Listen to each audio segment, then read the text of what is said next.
So they needed at least some hope of seeing. So what they would do is they would light a fire on top of Black Rock Castle and a fire on top of Father Matthew Tower. That was able to direct people up the channel here. But, of course, the pirates, we didn't want them going up. So, we Black Rock Castle and leave it lighting on Father Matthew Tower. And then we had a donkey. I don't know what his name was, but he was a very good donkey. He would walk up and down the shore here with two fires lighting in baskets at either side of him, confusing the ships and causing them to run aground. Which I think is very smart. Whoever thought of that was a genius. And now we are currently sailing over the Jack Lynch Tunnel. So if everyone looks over the side of the boat, you might be able to see the cars driving through the tunnel. I got you down there.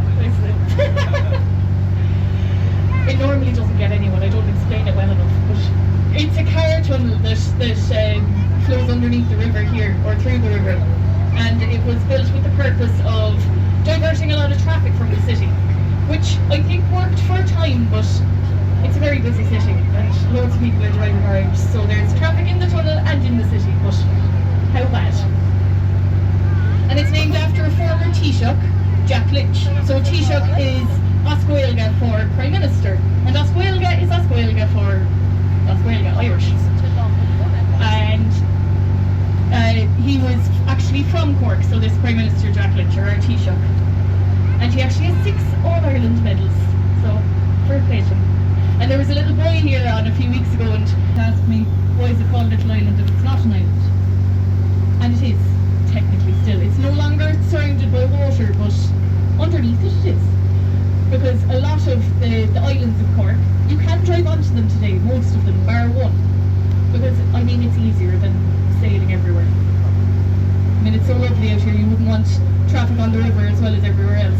So we've built over a lot of waterways to form roads today, even in the city centre. If you're walking down Patrick Street, one of the main streets in our city centre, it has a kind of windy shape, and that is because it follows the original path of the river. Now we're sailing into the widest part of the river. This is Loch Mahon, and it's quite vast, as you can see. And just over here in the very far corner, you'll see an apartment block. So over there is Rochestown, and we've just gone past Douglas, is kind of there. So this is Rochestown over here, and at the very end is an apartment block called Harty's Quay. And this is named after a family of bakers, because this is where they would have lived and had their bakery. But they didn't bake bread or any of that boring stuff. What they did was they made something very important for sailors called tack. And tack was like a kind of protein supplement, I suppose. And it, on long haul journeys, if the sailors ran out of fresh food and salted meats, they would turn to eat tack then to keep themselves nourished until they got somewhere to get some more food. And the tack is different anywhere in the world that you go. If you've watched The Pirates of the Caribbean, you may have seen them eating tack in that as well, but theirs was a bit gross. It had like maggots and everything coming out of it, which isn't entirely realistic.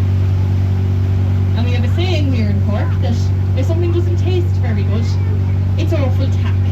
Or if, alternatively, if you're...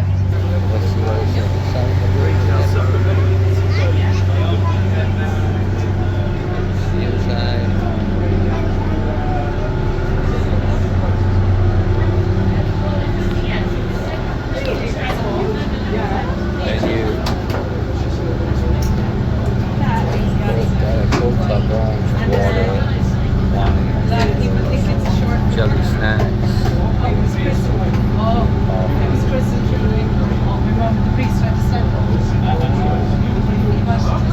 Oh, maybe I get something to do for So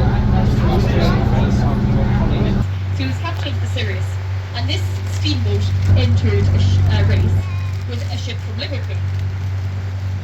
And they wanted to see who would be the first ship to sail across the Atlantic Ocean to New York Harbour first. And they actually both ran out of steam around the same time. And so the Liverpudlian ship just put up the sails and sailed into New York Harbour, and that was fine with him.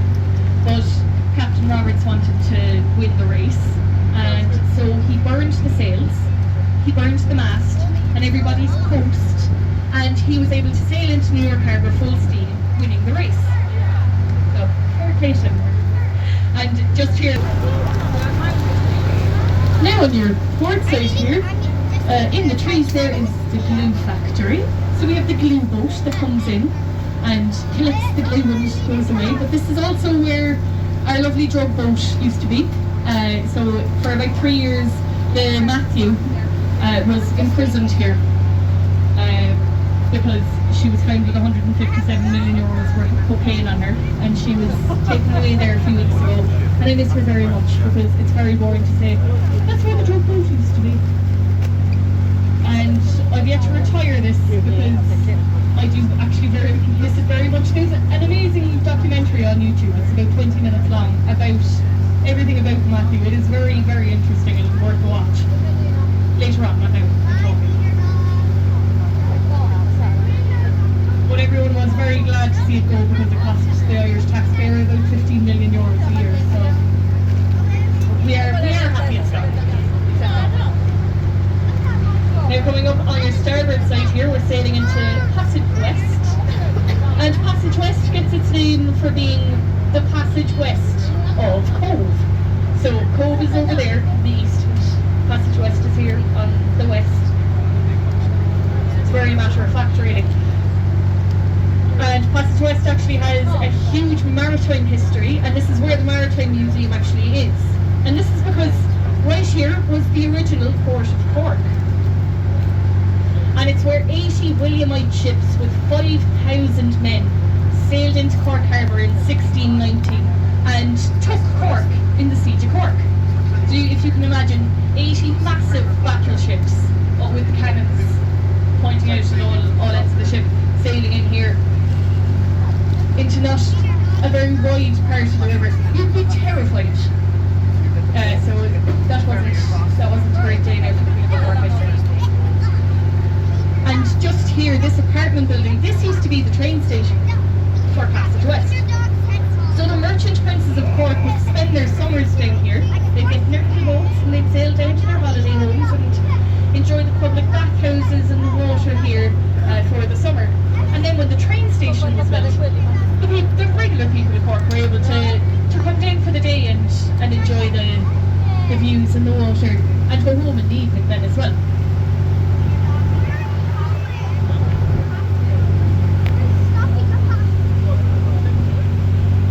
And coming up on your starboard side again, we're just going up to the Royal Victoria Docklands. So this is named after Queen Victoria. She visited in 1849. And we named this after her. I'm sure she was delighted with herself. And this was booming with business back in until the 80s when there was a recession and a lot of businesses had to close along the river. But today we have a lovely pile of scrap metal that gets collected and sent over to Rotterdam to be recycled. And then right next to that we have our lovely pile of sawdust, which gets collected and sent over to Sweden, where it then gets recycled back into paper and sent back for all of the school books for the kids in September.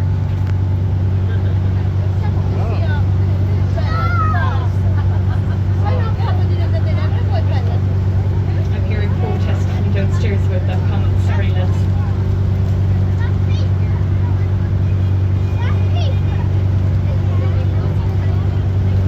And then just next to the docklands here is the lodging for the dockers. Give all the builders a wave there. We're the highlight of their day. Hello! So they're currently renovating these into houses and everything like that. Go on, keep giving them away if you just want to go back to work. So they're currently renovating this back into houses again, as it used to be lodging for the dockers who used to work in the docklands.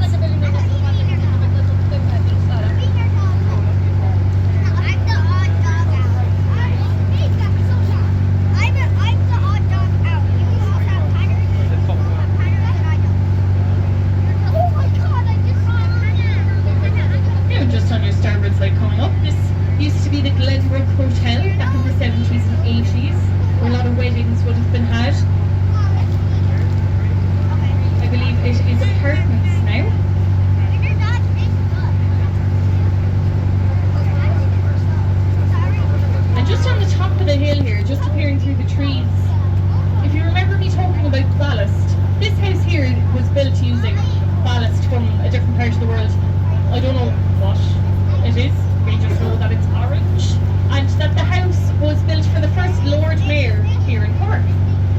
may wonder why we have a Lord Mayor here in Cork, and that's because when Queen Victoria visited, she mistakenly called our mayor Lord Mayor.